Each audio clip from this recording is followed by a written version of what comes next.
అఖిలాండ కోటి బ్రహ్మాండ నాయకుడు కదమ్మా. ఈ రోజు ఉత్తర ద్వార దర్శనం అంటారు కదా స్వామి. అందరు పబ్లిక్ అంతా ఒక పొద్దులు ఉంటారు. అది ఎందుకుంటారు, ఒక పొద్దు ఎందుకు ఉండాలి, ఉత్తర ద్వారం నుండి ఎందుకు దర్శనం చేసుకోవాలి సరే చెప్పండి. ఉత్తర ద్వారం నుంచి దర్శనం చేసుకుంటే అసలు ఈ ఉత్సవానికి పేరు ముక్కోటి ఏకాదశి, ఇంకొక పేరు వైకుంఠ ఏకాదశి. అంటే ఈరోజు ఎవరైతే ఉత్తర ద్వారం గుండా స్వామిని దర్శించుకుంటారో మోక్ష లోకాలు దొరుకుతాయని చెప్పి వేదం చెప్తుంది, శాస్త్రాలకు అంది వేదం చెప్తుంది. ఈ ముక్కోటి ఏకాదశి స్వామి ఉత్తర ద్వారం గుండంగా దర్శనం చేసుకుంటే శాశ్వతంగా ఎప్పుడు మన శరీరం చాలించిన తర్వాత స్వామి దగ్గర అక్కడ మనము మోక్ష లోకంలో శాశ్వతంగా ఉండిపోతాము. అందుకని మరి ఒక్క పొద్దు స్వామి, ఒక్క పొద్దు అంటే మనందరం కూడా ఇక్కడ ఫాస్టింగ్గా భావిస్తాం. ఒక్క పొద్దు అంటే స్వామికి చెంతగా ఉండడం, దగ్గరగా ఉంటుంది, అది ఒక్క పొద్దు. అందరూ స్వామికి దగ్గరగా ఉండి స్వామి నామాన్ని జపిస్తూ ఈ రోజంతా గడపాలి. స్వామికి దగ్గరగా ఉండి స్వామి నామాలు జపిస్తూ ఈరోజు అంతా గడపాలి అనేది అసలు నిజానికైతే వేదంలో ఉన్నది. వేదంలో ఏదైతే ఉత్తర ద్వార దర్శనం అన్నారో స్వామికి ఈరోజు ఉత్తర ద్వార దర్శనం మనం కనుక చేసుకుంటే మనకు మళ్ళా పుట్టే యోగం లేకుండా మళ్ళీ కష్టాలు పడేది లేకుండా నిమ్మలంగా ఒకటే పారు స్వామి పాదాల కాడికి పోతాం అనేది లెక్క. అది వేదంలో ఉన్నదంట, శాస్త్రాలలో ఇట్లా కాదు వేదంలో ఉన్నదని. అలంకార బ్రహ్మ స్వామి మీ పేరు చెప్పలేదు, అలంకార బ్రహ్మ ఆత్రేయాచార్యులు స్వామి చెప్తున్నారు. వెంకటేశ్వర స్వామి గుళ్ళ ఈ స్వామి ప్రధాన అర్చకులు. భగవంతుని చూడండి ఎంత ముద్దుగా బంగారం లెక్క. నిజంగా మన పెళ్లి కొడుకులను పెళ్లి పిల్లలను ఈ పొద్దు రేపు ఇట్లా ఫ్యాషన్ డిజైనర్లను పిలిపించి మేకప్లు వేపించి చీరలు కట్టిపించి సోకులు వేపిస్తున్నారు కదా, అంతకన్నా అందంగా తయారు చేయించిండు స్వామి. మీ చేతులల్లో స్వామి అట్లా అందంగా తయారైనందుకు మీరు అదృష్టవంతులు స్వామి. నేను స్వామిని దర్శనం చేసుకుంటా, ఉత్తర ద్వార దర్శనం చేసుకుంటే మళ్ళా జన్మ ఉండదంట. నేను ఇట్లా పోతిగా శ్రీ వెంకట నివాసాయ శ్రీనివాసాయ మంగళం. లక్ష్మీరమణ గోవింద, వెంకటరమణ గోవింద.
స్వామికి ఎవరెవరైతే అర్చన చేయించుకుంటారో వాళ్ళందరూ కూడా వచ్చి మంచిగా వాళ్ళ పేర్ల మీద గోత్రాల మీద నామాలు చెప్పించుకుంటా అర్చన చేయించుకుంటున్నారు.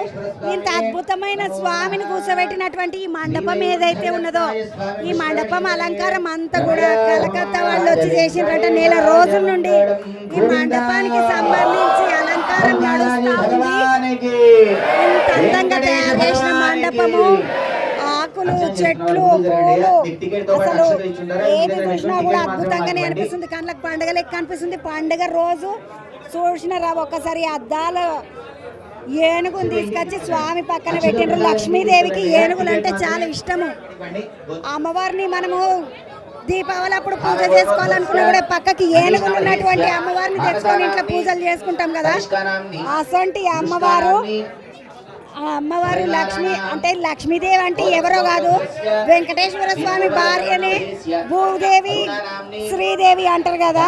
ఆ ఇద్దరు అమ్మవార్లు కూడా లక్ష్మీదేవి అంశతోటే పుట్టినరు అనుకుంటారు. మొత్తం పబ్లిక్ ను చూడండి ఒకసారి, ఎంత పబ్లిక్ ఉన్నారంటే అంత పబ్లిక్ ఉన్నారు.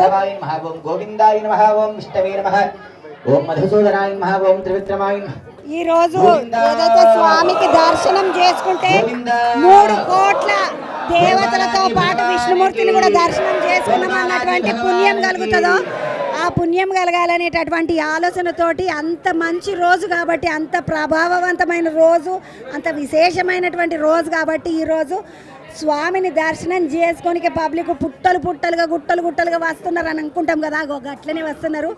జాతరలలో ఇట్లయితే పబ్లిక్ కనబడతారో మళ్ళొక మేడారం జాతర లెక్క కనబడుతున్నది, మళ్ళొక బోనాల పండుగ లెక్క కనబడుతున్నది. అంత పబ్లిక్ కనబడుతున్నారు.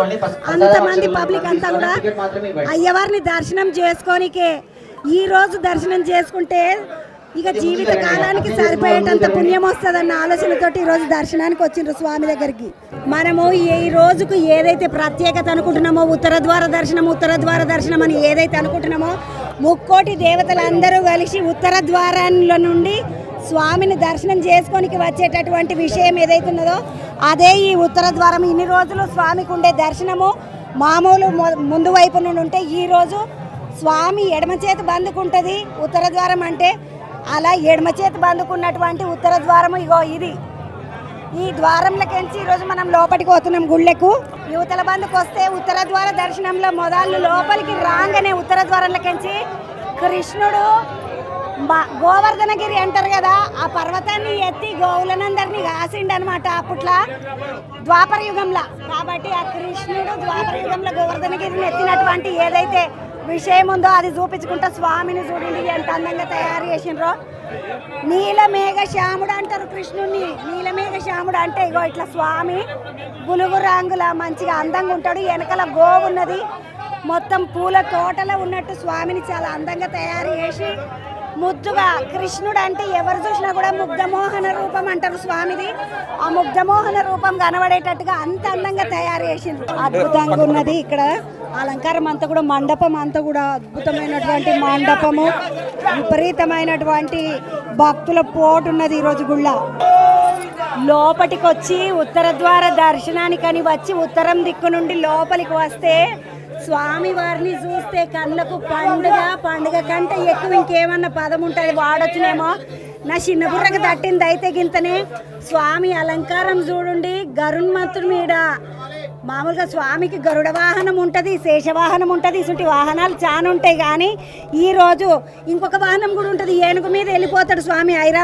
ఐరావత వాహనం అంటారో మరి ఏమంటారో నాకు తెలియదు. కానీ స్వామికి రకరకాల వాహనాలు ఉంటాయి. ఈరోజు మాత్రం స్వామి గరుత్మంతుని మీద వచ్చి కూర్చున్నట్టుగా ప్రజలందరికీ భక్తులందరికీ దర్శనం ఇయనికే అమ్మవారితో సహా కూర్చున్నట్టుగా స్వామి మొత్తం పూలతోటి అలంకారము, నగలతోటి అలంకారం. స్వామికి ఈరోజు బంగారు స్వామి కాబట్టి బంగారు రంగు పట్టు పంచతోటి ముదుగా అలంకారం చేసిండ్రు. ఈ స్వామి చార్మినార్ గుడికాడ ఉన్నటువంటి వెంకటేశ్వర స్వామి. చార్మినార్ నుండి తూర్పు దిక్కుంటుంది ఈ గుడి.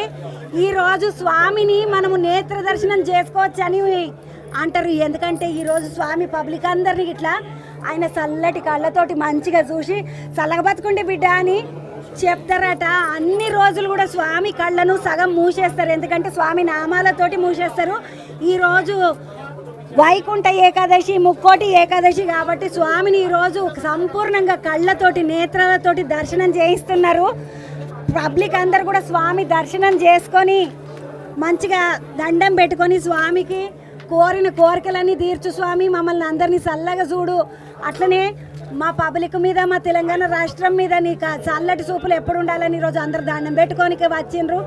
ఎవరి కోరికలు ఎట్లున్నా నా కోరిక మాత్రం ఒకటే, స్వామి ఎటువంటి రోగాలు రాకుండా, కరోనా వంటి రోగాలు మళ్ళీ మా తెలంగాణ దిక్కు రాకుండా చల్లగా చూసి పబ్లిక్ అందరినీ నిమ్మలంగా ఉంచేటటువంటి బాధ్యత నీది అని దండం పెట్టుకుంటున్నా. మీరందరూ కూడా ఈరోజు స్వామిని దర్శనం చేసుకుంటే ఇదే గర్భాలయంలో స్వామి సంపూర్ణమైనటువంటి నేత్రాలతో అంటే కళ్ళు అంతా కూడా కళ్ళు